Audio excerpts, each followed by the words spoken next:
তুমি তুমি এখানে তোমার মায়ের খোঁজ করতে ওনার কাছে এসেছো?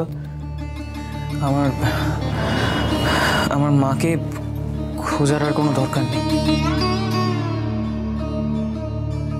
ও, তুমি তোমার ফুলিমাকে খুঁজে পেয়ে গেছো? আপনি ওর মাকে খুঁজে বের করতে পেরেছেন?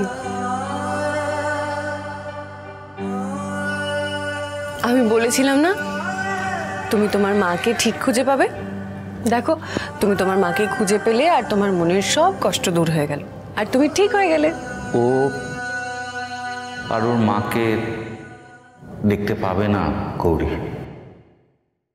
ওর মা আর বেঁচে নেই।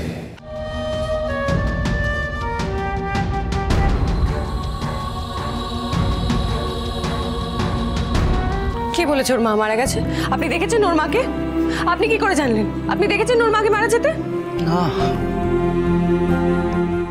আমি দেখিনি ওর মাকে মারা যেতে। তাহলে ওর মনের মধ্যে যতটুকু আশা ছিল সেটুকু কেন কেড়ে নিচ্ছেন? কারণ আমি ওর মৃতা মায়ের কঙ্কাল দেখেছি গৌরী।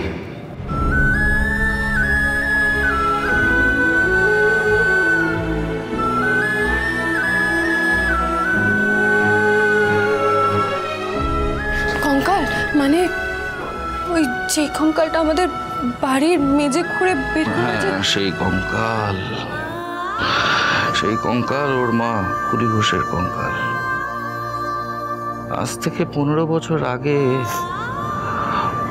ওর মাকে মানে ফুলি ঘোষকে ছুরি মেরে ওই উঠোনে পুঁতে দেওয়া হয়।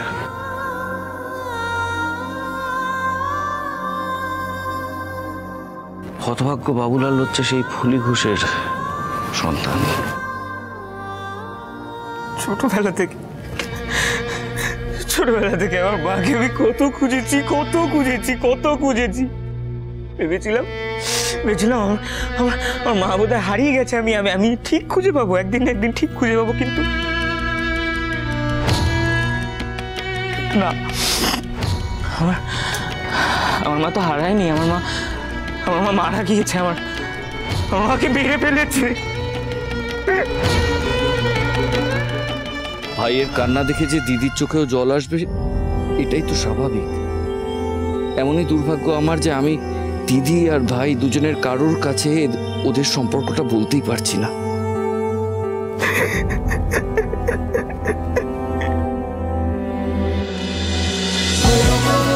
হরগৌরী পাইস হোটেল সোম থেকে রবি প্রতিদিন রাত 10টায় স্টার জলসায় ও ডিজনি প্লাস হটস্টারে।